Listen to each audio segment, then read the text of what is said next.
रुद्रभद्र ने अपने भक्तों को रूढ़िवादी परंपराओं का ऐसा आवरण उड़ा रखा है कि सौराष्ट्र का एक बहुत बड़ा वर्ग उसे भैरव बाबा का अवतार मानते हुए भगवान के समान पूजता है। यदि गलती से भी उस पर हाथ डाला तो उसके तमाम भक्त विरोध पर उतर आएंगे, और वो विरोध इतना प्रचंड होगा गुर्जर गौरव कि गृह युद्ध छिड़ने में देर नहीं लगेगी। गांव के गांव और नगर हिंसा की आग में झुलस उठेंगे, गली गली में रक्त की नदियां बहती हुई दिखाई देगी। राजकुमार, क्या हम विरोध के भय से सत्य भी न कहें? हाँ, कहना तो चाहिए, परंतु कभी कभी सत्य बोलने पर भी बहुत डांट पड़ती है। तो उस समय बुद्धि और युक्ति से काम लेना चाहिए, तो फिर डांट के बजाय आपसे सब प्रसन्न हो जाएंगे। आप ठीक कह रहे हैं गुर्जर गौरव। रुद्रभद्र के इस बढ़ते पाखंड को हमें रोकना ही होगा। इसके लिए एक ऐसी रणनीति बनानी होगी कि प्रजा में असंतोष न पनपने पाए। जी सम्राट, हमें ऐसा ही कोई उपाय निकालना होगा।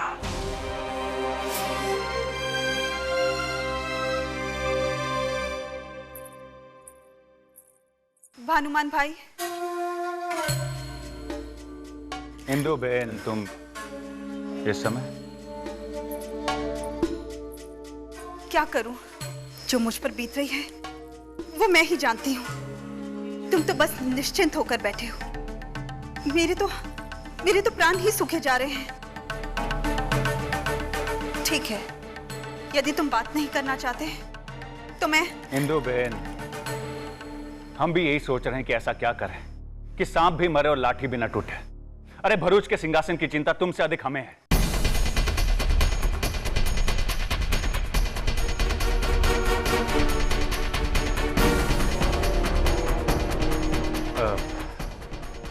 हमारे कहने का अर्थ यह था कि हम स्वयं चाहते हैं कि भरूच के सिंहासन पर जीजाश्री बैठे दिखाई दे, परंतु तुम्हारी लाडली शोभा हमारी सारी योजनाओं पर पानी फेर देती है। क्यों? अब क्या किया उसने? उस दिन जब हम तुम्हारे कक्ष की ओर आ रहे थे तो राजकुमार भीमदेव का वो मोटा मित्र दुर्जटी हमें मिल गया। उसी ने हमें बताया कि तुम्हारी चहेती शोभा दद्दा चालुक्य को लेकर उसी खंडर में गई है। बस फिर क्या, हमारी छठी इंद्री जाग उठी और फिर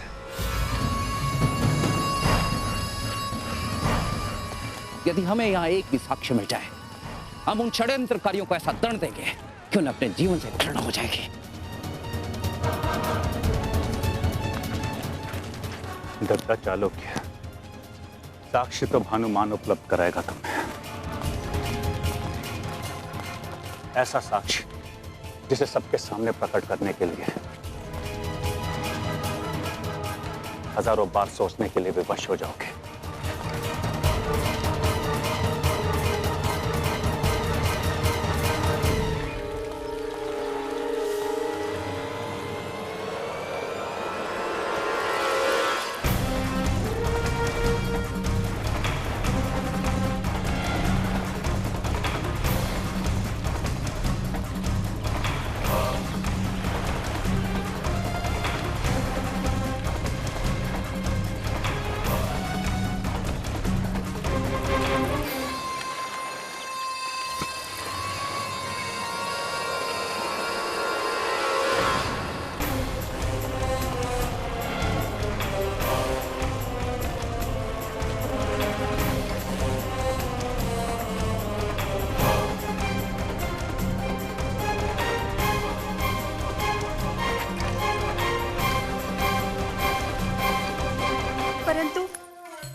प्रकार उनकी कलगी फेंकने पर दद्दा चालुक्य को तुम्हारे जीजाश्री पर संदेह नहीं हो जाएगा?